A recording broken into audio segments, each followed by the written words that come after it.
En Belgique, les communes et les provinces ont une obligation légale d'établir un plan d'urgence et d'intervention. Celui-ci comprend un plan général d'urgence et d'intervention et plusieurs plans particuliers d'urgence et d'intervention. Le plan général donne les directives générales et les informations nécessaires pour assurer la gestion d'une situation d'urgence.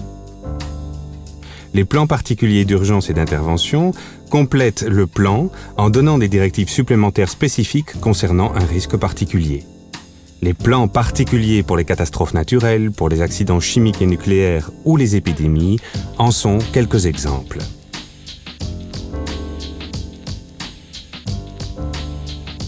En fonction de la gravité de la situation, une certaine phase du plan d'urgence et d'intervention peut être décrétée en cas de situation d'urgence.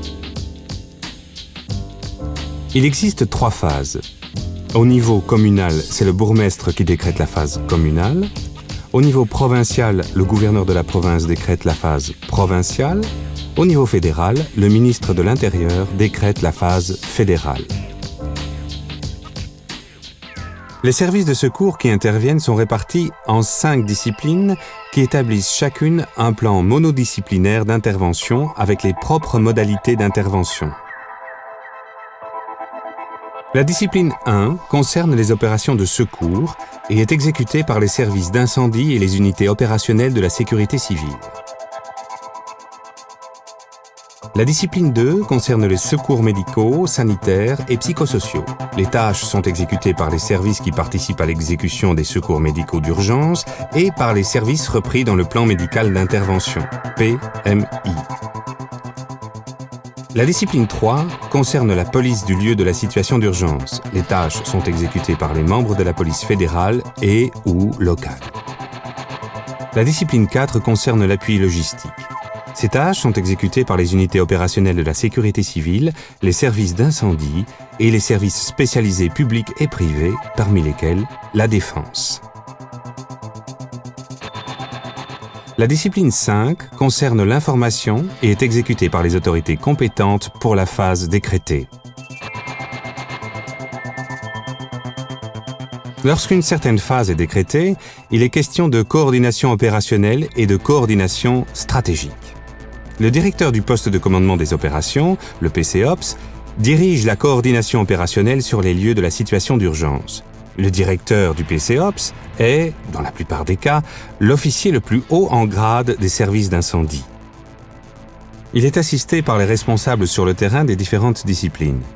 Le directeur des services d'incendie, le directeur de l'aide médicale, le directeur de la police, le directeur de la logistique, le directeur de l'information.